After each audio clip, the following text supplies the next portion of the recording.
Je disais, expliquer le texte, expliquer n'importe quel texte, c'est expliciter, c'est-à-dire développer les éventuels implicites du texte, ce qui n'est pas formulé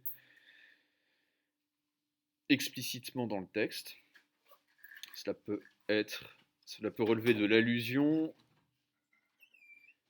Bonjour.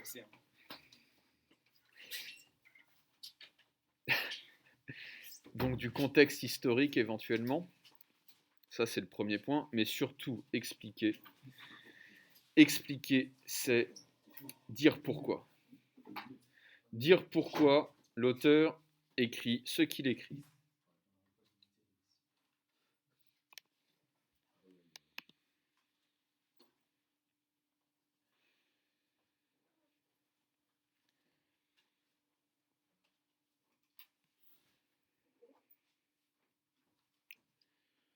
Et donc, une bonne explication,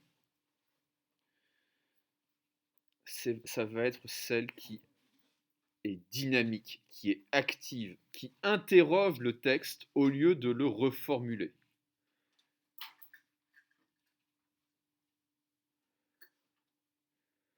Au fond, même si l'exercice est différent de la dissertation, on va vous demander le même état d'esprit, c'est-à-dire le questionnement.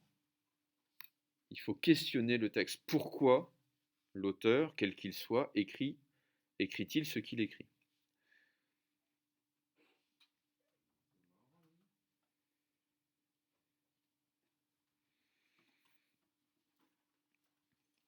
Donc, l'objectif des premières lectures du texte, car vous devez lire le texte au moins 4 ou 5 fois en entier, si vous voulez. L'objectif des premières lectures du texte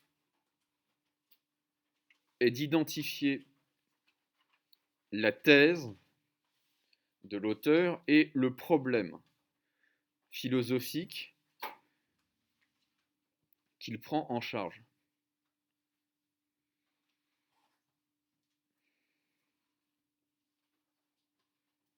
La thèse correspond à la conclusion défendue dans une dissertation. La thèse est la position que l'auteur va défendre.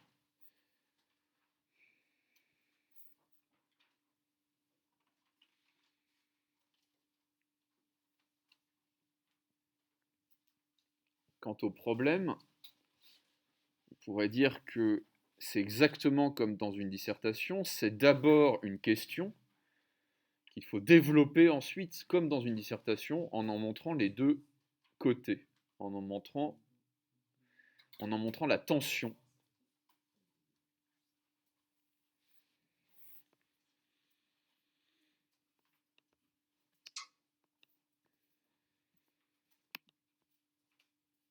Une fois que vous avez fait ça,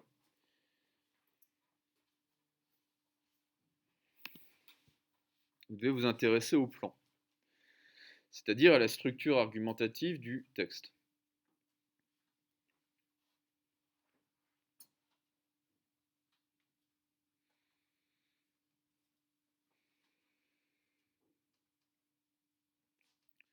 Et au fond, ce qui est très difficile dans une explication de texte, c'est de garder une vue d'ensemble du texte et ensuite d'entrer dans le détail. C'est pour ça que la méthode de mon plan permet en fait de saisir à la fois l'ensemble du texte et ensuite d'entrer dans le détail.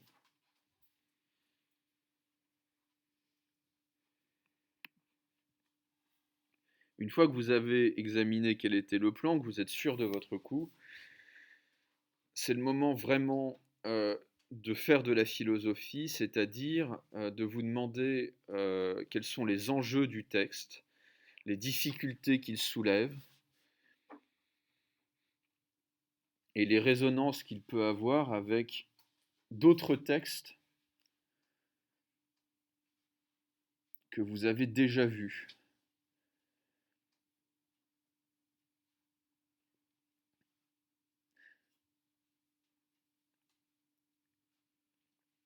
La culture, c'est une certaine forme d'intelligence. C'est-à-dire que plus vous avez lu de textes, c'est un petit peu comme le foot, hein. Plus vous avez lu des textes, plus vous allez être capable de faire des liens entre ces textes. C'est pareil quand vous avez vu 10 matchs de foot, 100 matchs de foot, 5000 matchs de foot, vous allez faire des liens différents en fonction de vos expériences. Et intelliger, c'est faire des liens. C'est littéralement ça que cela veut dire. Et donc, je ne sais pas, moi, il y a probablement des textes auxquels ça va vous faire penser.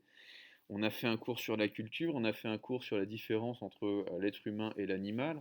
On n'a pas encore fait de cours sur la science, mais ça doit vous faire réfléchir, effectivement, ce texte de Pascal, ça doit résonner en vous, parce que on aura vu des textes qui peuvent s'y rapporter d'une certaine manière. Alors, ce que vous pourrez faire, moi ce que je vous recommande de faire, c'est d'aller lire tout le texte. C'est-à-dire pas seulement cet extrait, mais de lire toute la préface pour un traité du vide. C'est une dizaine de pages, c'est rapide, c'est un texte qui est posthume et inachevé. Et en particulier, je vous recommande de lire les premières pages de la préface, parce que Pascal va distinguer deux ordres de la connaissance. Il va distinguer par exemple la connaissance dans le domaine de l'histoire, de la théologie, du droit, et il va dire oui, mais les sciences c'est pas pareil. Les sciences dures ne sont pas pareilles parce qu'on n'établit pas la vérité en théologie, en droit et en histoire de la même manière qu'on l'établit en mathématiques ou en physique. Donc vraiment, essayez de lire tout l'ensemble de la préface pour un traité du vide.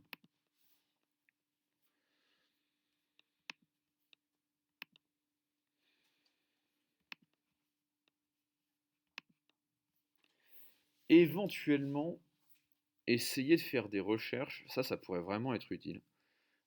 J'en dirai peut-être encore un petit mot à un moment. Essayez de faire des recherches sur les rapports entre Hobbes et Pascal. La préface pour un traité du vide a été écrite en 1651. Le Léviathan a été écrit en 1651. Enfin, en tout cas, il a été publié en 1651 en langue anglaise. Il y a des rapports entre ces deux auteurs, ça me semble évident, notamment en ce qui concerne leur conception de la raison.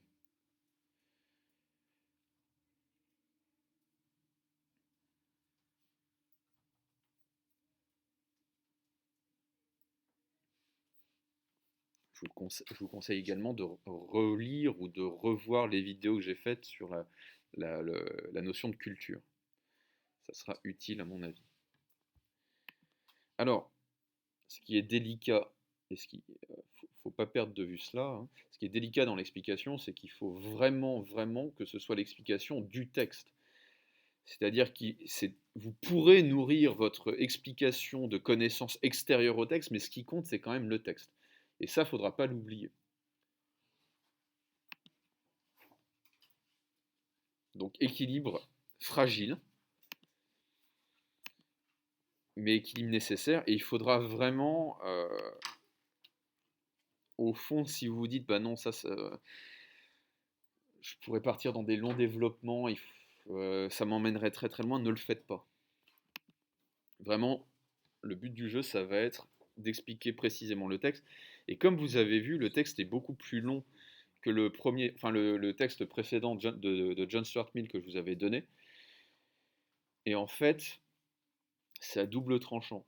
C'est-à-dire qu'un texte, pour moi, un texte court est plus difficile à expliquer parce qu'il y a moins de matière à expliquer. Mais je pense qu'il faut prier quand même pour que vous ayez un texte moyen, voire bref, au baccalauréat. Pourquoi? Parce que ceux qui prennent l'explication de texte à 90%, ce sont des tocards qui n'ont pas révisé le cours et donc qui sont incapables de faire une dissertation. Donc si vous prenez l'explication de texte, c'est que vous êtes très bon. Et donc, vous allez avoir une très bonne note parce qu'on va noter effectivement l'écart qu'il peut y avoir entre les bonnes et voire les excellentes copies et les copies médiocres. Ça, c'est le premier point. Et le deuxième point, c'est qu'un texte comme ça, en 4 heures chrono, si vous voulez, ça peut être un petit peu intimidant, quoi. Alors, on va lire le texte, ensuite je reviendrai pas à pas sur la méthode interne des parties, c'est-à-dire les paragraphes que vous pouvez envisager de faire pour chacune des parties du texte. Donc je rappelle, le texte euh, est vraiment un raisonnement et donc on va vous demander de suivre le raisonnement de l'auteur en respectant l'ordre linéaire du texte. Alors, je le lis, vous levez la main s'il y a quelque chose qui ne va pas, et ensuite, je vous laisse travailler. Qui a un peu bossé, qui a eu le temps de bosser un petit peu sur le texte? Bon, c'est pas mal déjà. N'est-ce pas indignement traiter la raison de l'homme et la mettre en parallèle avec l'instinct des animaux, puisqu'on en note la principale différence qui consiste en ce que les effets du raisonnement augmentent sans cesse, au lieu que l'instinct demeure toujours dans un état égal. Les ruches des abeilles étaient aussi bien mesurées il y a 1000 ans qu'aujourd'hui, et chacune d'elles forme cet hexagone aussi exactement la première fois que la dernière. Il en est de même de tout ce que les animaux produisent par ce mouvement occulte. La nature les instruit à mesure que la nécessité les presse. Mais cette science fragile se perd avec les besoins qu'ils en ont. Comme ils la reçoivent sans étude, ils n'ont pas le bonheur de la conserver, et toutes les fois qu'elle leur est donnée, elle leur est nouvelle, puisque la nature n'ayant pour objet que de maintenir les animaux dans un ordre de perfection borné, elle leur inspire cette science nécessaire, toujours égale, de peur qu'ils ne tombent dans le dépérissement, et ne permet pas qu'ils y ajoutent, de peur qu'ils ne passent les limites qu'elle leur a prescrites. Il n'en est pas de même de l'homme, qui n'est produit que pour l'infinité. Il est dans l'ignorance au premier âge de sa vie, mais il s'instruit sans cesse dans son progrès, car il tire avantage non seulement de sa propre expérience, mais encore de celle de ses prédécesseurs, parce qu'il garde toujours dans sa mémoire les connaissances qu'il s'est une fois acquises, et que celles des anciens lui sont toujours présentes dans les livres qu'ils en ont laissés. Et comme il conserve ces connaissances, il peut aussi les augmenter facilement, de sorte que les hommes sont aujourd'hui en quelque sorte dans le même état où se trouveraient ces anciens philosophes s'ils pouvaient avoir vieilli jusqu'à présent, en ajoutant aux connaissances qui avaient celles que leurs études auraient pu leur acquérir à la faveur de tant de siècles. De là vient que par une prérogative particulière, non seulement chacun des hommes s'avance de jour en jour dans les sciences, mais que tous les hommes ensemble y font un continuel progrès, à mesure que l'univers vieillit, parce que la même chose arrive dans la succession des hommes que dans les âges différents d'un particulier. De sorte que toute la suite des hommes, pendant le cours de tous les siècles, doit être considérée comme un même homme, qui subsiste toujours et qui apprend continuellement. D'où l'on voit avec combien d'injustice nous respectons l'Antiquité dans ses philosophes, car comme la vieillesse est l'âge le plus distant de l'enfance, qui ne voit que la vieillesse dans cet homme universel ne doit pas être cherchée dans les temps proches de sa naissance, mais dans ceux qui en sont les plus éloignés. Ceux que nous appelons anciens étaient véritablement nouveaux en toutes choses, et formaient l'enfance des hommes proprement. Et comme nous avons joint à leur connaissance l'expérience des siècles qui les ont suivis, c'est en nous que l'on peut trouver cette antiquité que nous révérons dans les autres. Alors, vous irez voir également, dernier élément de contexte historique, qu'on appelle au XVIIe siècle. Alors, c'est un des textes fondateurs de la modernité, mais vous irez voir ce que c'était que la querelle des anciens et des modernes. La querelle des anciens et des modernes. Là, si vous voulez, vous avez une pièce très importante de ce dossier. Pascal se déclare moderne, le plus grand mathématicien du XVIIe siècle, celui qui va inventer le calcul intégral et infinitésimal, se déclare moderne.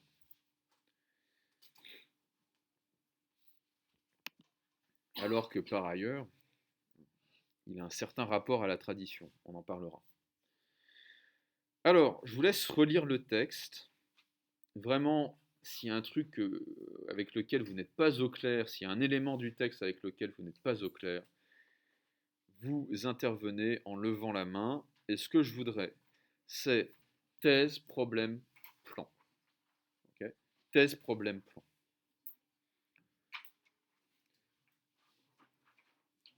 Allez-y. Je vous autorise exceptionnellement... vous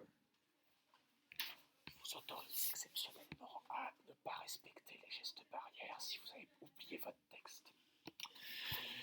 Je pense que la webcam a quand même capté ça. Je n'ai pas été un fonctionnaire éthique et responsable et je n'ai pas respecté les valeurs de la République sur ce coup. Est-ce que vous pouvez allumer la lumière, s'il vous plaît? Je trouve que l'ambiance est un peu glauque. Les deux. Merci beaucoup. Oui. Oui. Oui. Alors, je voudrais que vous me disiez ce que fait Pascal dans chacune des parties. Donc, des lignes temps à temps, à mon avis, ça coïncide avec les paragraphes. Des lignes temps à temps, Pascal fait ci. Des lignes temps à temps, Pascal fait ça, etc. Alors, évidemment, dans le plus grand des silences. Hein. Moi, mes gestes barrières, c'est le silence quand vous bossez. Oui.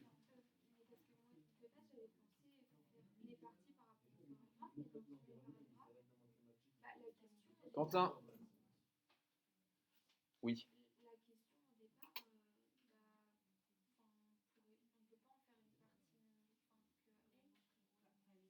Vous voulez dire que les paragraphes ne coïncident pas avec vos parties?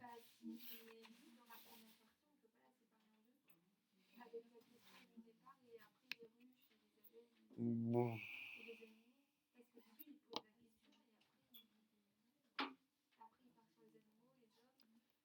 Il pose une question dans le premier paragraphe. Comment est-ce qu'on appelle cette question?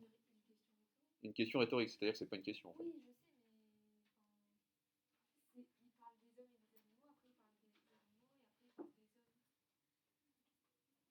Ouais, mais il parle surtout de quoi dans le premier paragraphe? Ouais.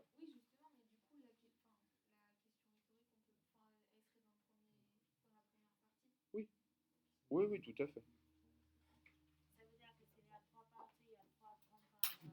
Non, ça veut dire que c'est plutôt l'inverse en fait. Ça veut dire que souvent quand il y a des paragraphes dans les textes, ça veut dire qu'il y a des parties. C'est plutôt comme ça que ça marche. La plupart du temps, on vous donnera un seul paragraphe et il y aura des parties à trouver. Okay, mais quand le texte est très long et qu'il y a des paragraphes, ça veut dire que le plus souvent, ça veut dire qu'il y a autant de parties qu'il y a de paragraphes.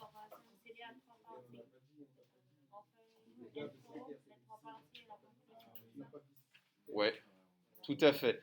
Votre explication comportera autant de parties qu'il y a de parties dans le texte. Si vous trouvez deux parties, alors vous êtes bizarre, si vous trouvez deux parties dans le texte, c'est que votre explication aura aussi deux parties. Ah non. Oui, il y a des chances que... Chut. Allez, au boulot. Quentin, vous avez votre texte? Ouais, ouais, on va faire le coup des photos, ça serait pas mal ça.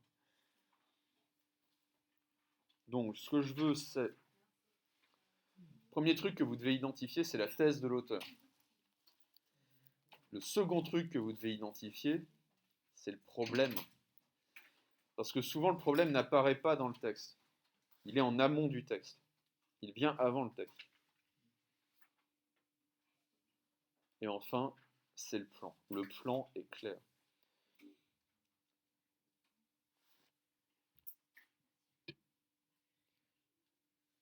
Je ne sais pas si vous êtes sensible à la musique de cette langue, parce que c'est vraiment la langue du XVIIe siècle. Elle est d'une clarté extraordinaire. La nature les instruit à mesure que la nécessité les presse. On a presque envie de compter les syllabes.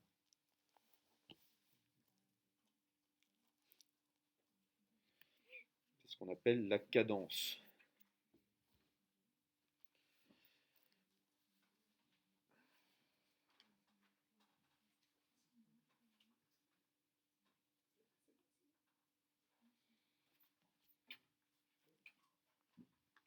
Allez, 10 minutes. Je pense que ça devrait tenir en 10 minutes.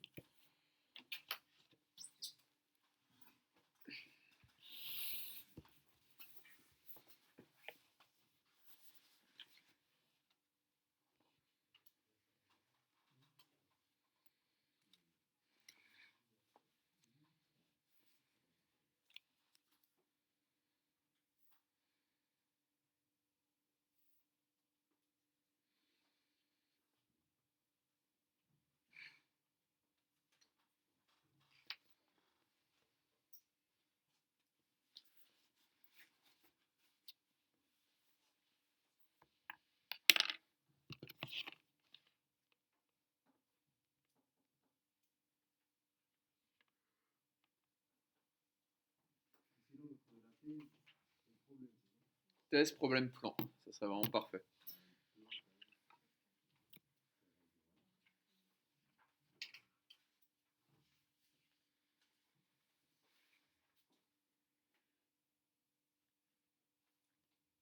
Et le plan ne doit pas être thématique.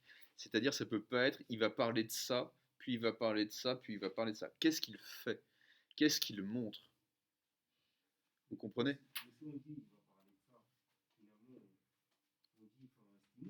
Non, justement. Quand il dit, quand vous dites, il va parler de ça, vous ne me dites pas ce qu'il dit à propos de ça. Et moi, ce que je veux, c'est ce qu'il dit à propos de ça. Bah, Pascal montre que où il soulève ce problème. Bah si. Non, pas ça. Il nous montre que ça. Fais ça. Ok, vous voyez? Autrement dit, c'est ça le début de l'explication, c'est de montrer ce que fait l'auteur plutôt que de dire ce qu'il dit.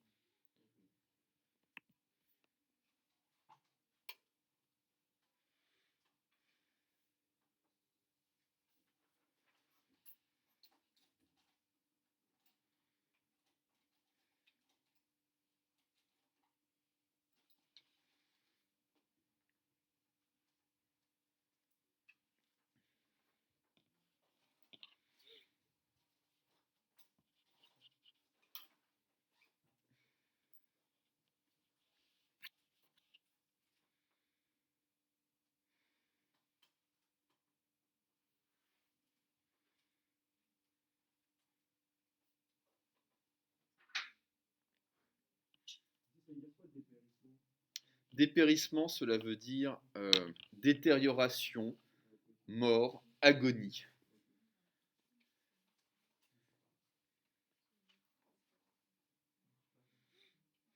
Oui. Prérogative, cela veut dire privilège, droit, droit particulier, on va dire. On parle des prérogatives du gouvernement pour parler de la chasse gardée du gouvernement, ce que seul le gouvernement peut faire et a le droit de faire.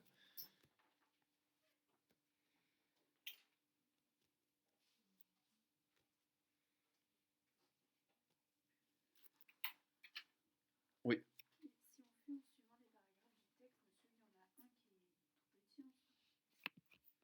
Le dernier? Oui, mais c'est la thèse. Donc en fait, c'est pas si petit. Enfin, c'est vrai que la taille du texte peut forcément va influer sur la taille de vos parties. Mais ça ne veut pas dire, si vous voulez, que ça soit négligeable. Oui, qu'il y a une disproportion entre les parties.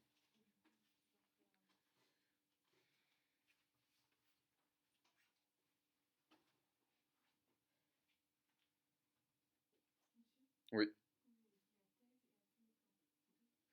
problème, thèse, plan. Ouais. Ou thèse, problème, plan plutôt, dans cet ordre-là. Vous allez trouver la thèse et ensuite il faudra vous demander pourquoi, d'où vient le problème en fait.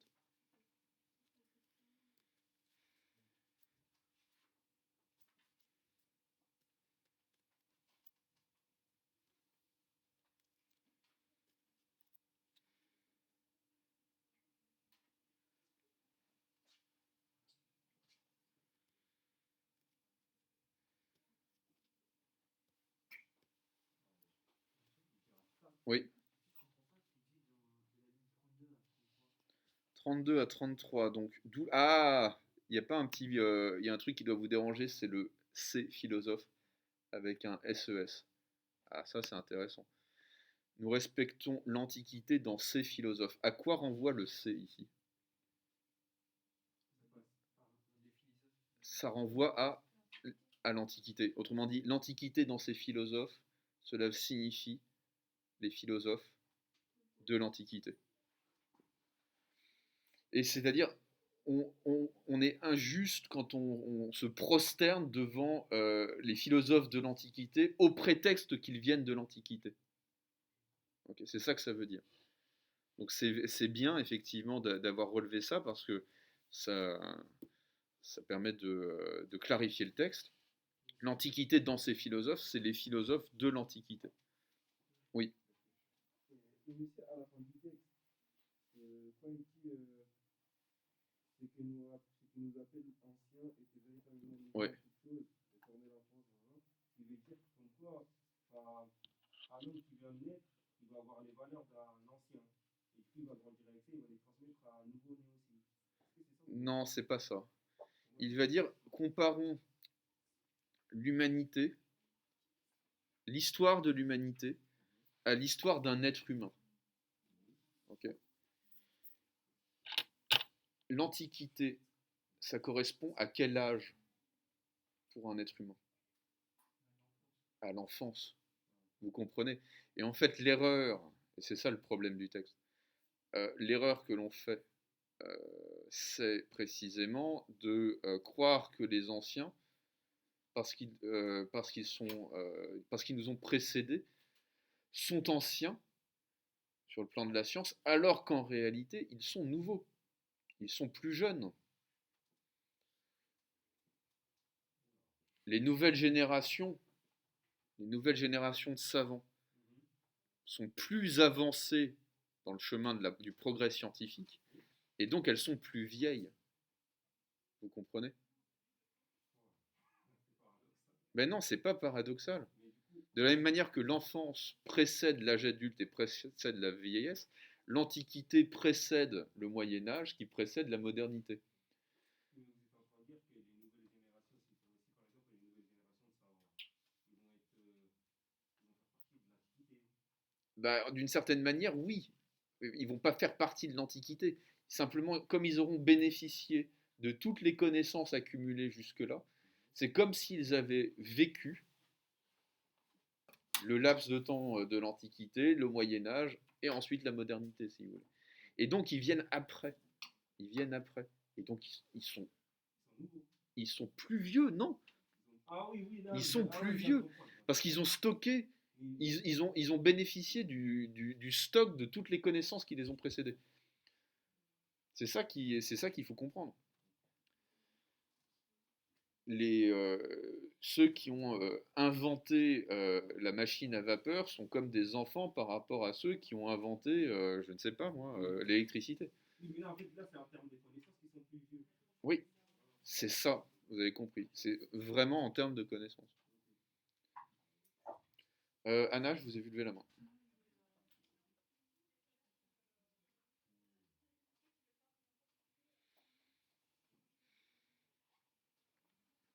Donc en fait, l'antiquité repose sur... Le terme d'antiquité repose sur un contresens. Vous comprenez?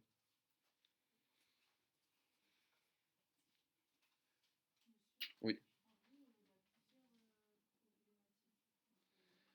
Alors justement, Le but du jeu, ça va essayer de se dire, mais qu'est-ce qui est essentiel, qu'est-ce qui est accessoire? Alors, pour trouver le problème, il faut trouver la solution. C'est comme ça que ça marche en fait. On va vous demander de faire un raisonnement qui est l'inverse de celui de la dissertation. Pour savoir quel est votre thèse en fait en dissertation, il faut bien poser le problème. Pour savoir quel est le problème dans une explication de texte, il faut avoir bien compris la thèse de l'auteur. Une fois que vous aurez trouvé la thèse de l'auteur, vous pourrez remonter jusqu'au problème. Et vous verrez bien, il n'y a pas 36 problèmes en fait.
Bon, à la limite, le problème, c'est pas important que ce soit une question. C'est vraiment une contradiction. Le problème, c'est toujours une tension. Quelque chose, deux éléments qui vont s'opposer. Pardon? Bah oui, le problème, c'est quand on est coincé et qu'il faut trouver une solution. Il y a un équilibre entre deux forces, effectivement, c'est ça le problème. Et la solution vient briser l'équilibre ou prendre parti pour une dimension euh, du problème.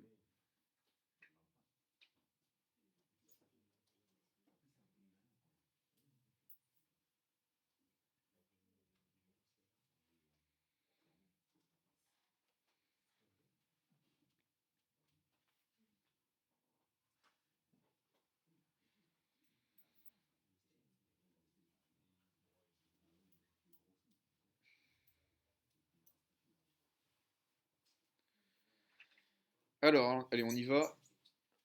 Petit teaser pour le cours suivant. Quelle est la thèse de l'auteur? Quelle est la position que défend Pascal?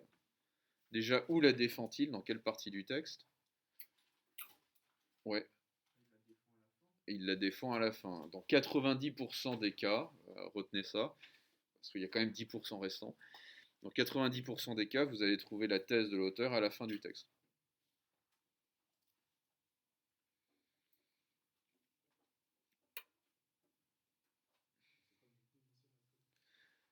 La thèse de l'auteur se trouve à la fin du texte. Pour le moment, on sait que ça. Et du coup, c'est quoi?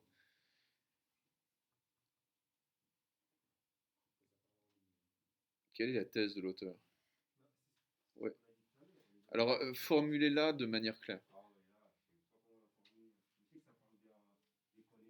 Ouais, ça parle des connaissances. Oui.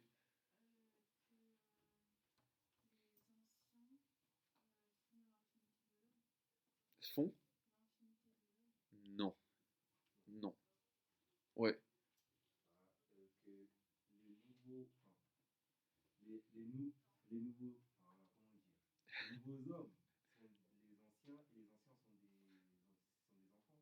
Ouais, c'est une manière de le dire. Mathéo? Donc.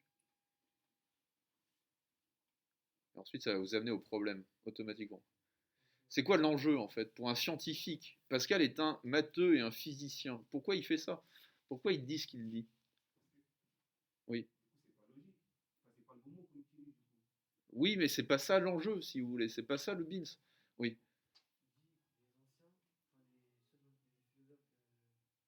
De l'Antiquité, oui. Oui, donc,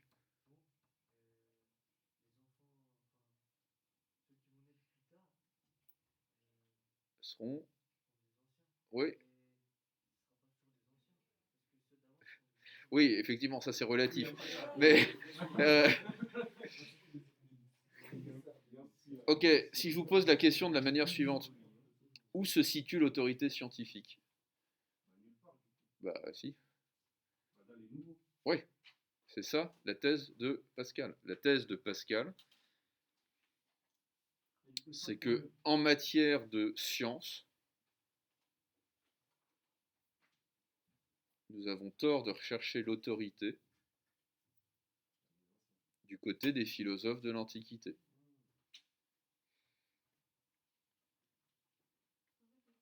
Oui, en matière de science, et seulement en matière de science, on le verra peut-être, nous avons tort de respecter l'autorité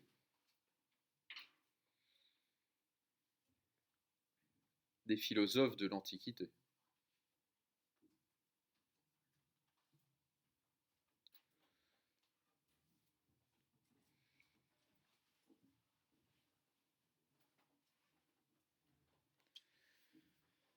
Pourquoi? Pour le dire simplement, parce que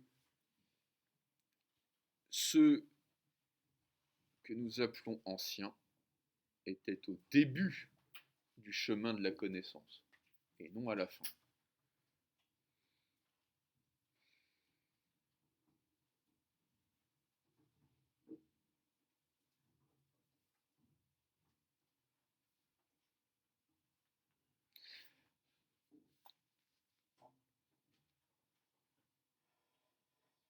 Et en fait, ce que dit Pascal, c'est que nous ne devons pas du respect aux anciens, nous leur devons de l'admiration. C'est pas la même chose. Pourquoi de l'admiration? Oui, exactement, ils ont été capables de commencer alors qu'ils avaient rien, alors qu'ils n'avaient absolument rien.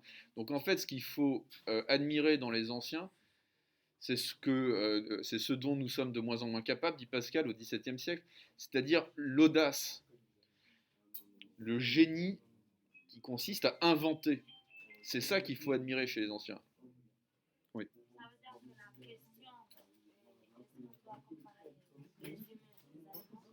C'est pas le problème, c'est pas l'enjeu. Bah voilà, et une fois que vous avez compris la thèse, vous allez comprendre la place en fait de la comparaison entre l'humanité et l'animalité. Parce que c'est pas ça le gros du texte. Mais bonne question, on va revenir là-dessus tout à l'heure. Je voudrais que vous preniez la parole tout à l'heure en début d'heure.